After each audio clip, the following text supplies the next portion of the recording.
Desert Diaries. Hello, Arizona calling. And it seems like the very act of recording my podcast last week, where I banged on about the complete lack of monsoons in Phoenix, actually summoned a monsoon. Genuinely, I literally pressed publish on the podcast when I heard the first rumble of thunder. My initial reaction was, oh, thanks very much. Great timing. It was the equivalent of waiting to wash your car on a sunny day, and the second you finished with the chamois leather, the rain starts. But actually, the monsoon was so spectacular, I actually forgot that it rendered my podcast null and void. There were no less than 4 storms rumbling and flashing around the valley, and the wind and the rain that whipped up was just spectacular. The temperature dropped about 15 degrees in the space of 20 minutes. I mean, we're still talking it was about 28 degrees, but a blessed relief after months and months of that furnace. The next morning, my pool looked like most of the palm trees in the area had been skinny dipping and left all their fronds behind. It was a right old mess. My pool filter basically gave up the ghost and went, nah, I'm not touching that. And I had to dive in with a net. I put loads of monsoon pics and also videos of the monsoon on the Facebook group. Do just search for Sam Walker's Desert Diaries. Give me a like or a follow or whatever the heck you do. Have a gander at those. And also, do get in touch and let me know where you are listening to the podcast. I love seeing the places where you're walking or sitting while you tune in all around the world. So please do send me your message there. Just search for Sam Walker's Desert Diaries. It is that simple. Now, the day after the monsoon, we headed out of the valley, navigating a whole bunch of Palo Verde trees on our road that had been ripped out of the ground the night before, and we headed west to California. We picked up the 8, the interstate highway that runs from Casa Grande in Arizona all the way to the coast in San Diego, and basically we just went in a straight line for 5 hours. Now, I know a lot of friends from England can't quite believe that you would drive 5 hours for just a weekend away, but here, literally no one bats an eyelid at a drive like that. I've heard from people heading from Phoenix to San Diego for a gig, leaving at lunchtime, watching the band and then heading back home in the small hours. The drive's actually great. I really prefer it to the drive from Phoenix to LA. I mean, yes, it's in a straight line, but that means you've got no danger of getting lost.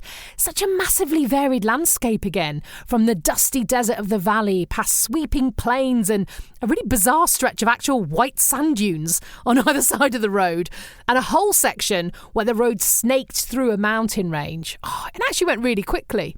You bump along the Mexican border for a stretch of the journey, and you can actually see the border fence. There's no wall, just a couple of 100 yards from the road, and all the specially marked vehicles of the border patrol guards.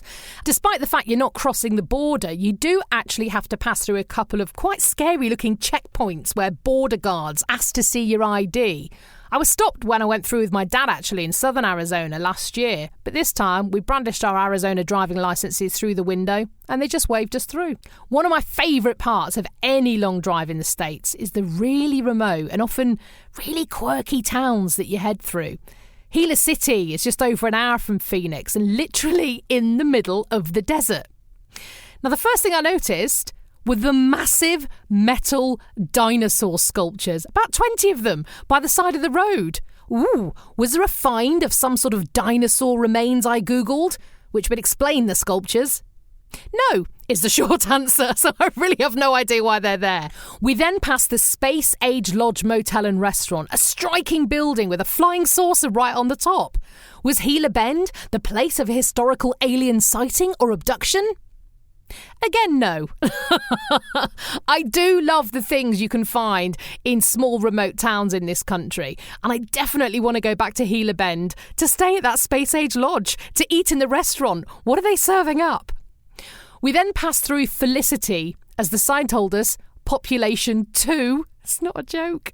And another teeny settlement I didn't catch the name of, which had a huge sign saying, the centre of the world, and another saying, Museum of Granite this way. It's just brilliant. We rolled into Encinitas in the evening, delighting in the cool evening air. It was about 30 degrees, but positively balmy. And we took the dog for a quick stroll around the neighbourhood and saw the glorious moonlight beach in, well, the moonlight. Encinitas is lovely. Very green, just trees and shrubs and flowers everywhere. Really brilliant independent cafes and restaurants and shops. The houses are all older and all different, and there are loads of twisty-turny roads and hills everywhere. Made me really realise a few things about Phoenix. One, it's just so flat as a city. I mean, apart from the ruddy Great Mountains everywhere, the actual surrounding streets, well, they're all flat. We're in a valley, right?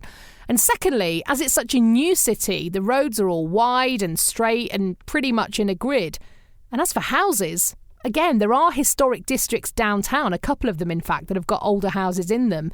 But by me, where I live, I don't think there's anything older than about 40 years, which means, yep, they're all well designed and they're spacious and they're energy efficient and all the rest of it. But as my house in Manchester was built in 1860, which is actually older than Arizona is as a state, unbelievably, I do miss a period feature.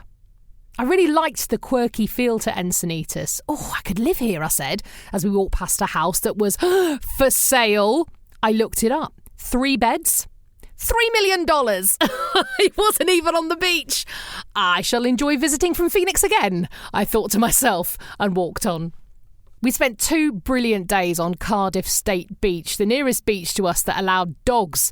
Headline, the dog really, really likes the sea. I think she was just boiling, to be honest, because it was hot for her to be sitting outside all day, even though there was a lovely breeze. So she was in the sea a lot. Another headline, I'd forgotten how much I love the sea. I played in the surf with the girls for literally hours and hours. And despite putting factor 100 on our faces, who knew they made a factor 100? We all got burned cheeks. Oh, I love it when you dip your toe into another world for a few days, and the Southern Californian family beach scene is a whole little subculture in itself. They're just so prepared. Everyone had chairs, umbrellas, gazebos, grills, tables, massive urns full of iced water, kids all covered in bright pink sunblock with their individually labelled boogie boards, beach tents for the dogs. They had the works. We rocked up. 4 towels, 1 dog, water bottles that got sand in them instantly, and no shade. I mean, just so stupid. Quick trip to Walmart's for a brolly sorted that out. But I was in awe of the amount of organisation and stuff that went into a weekend beach visit. I suppose when you do it every weekend, it's just as much a part of your routine as popping to the shops, isn't it, really?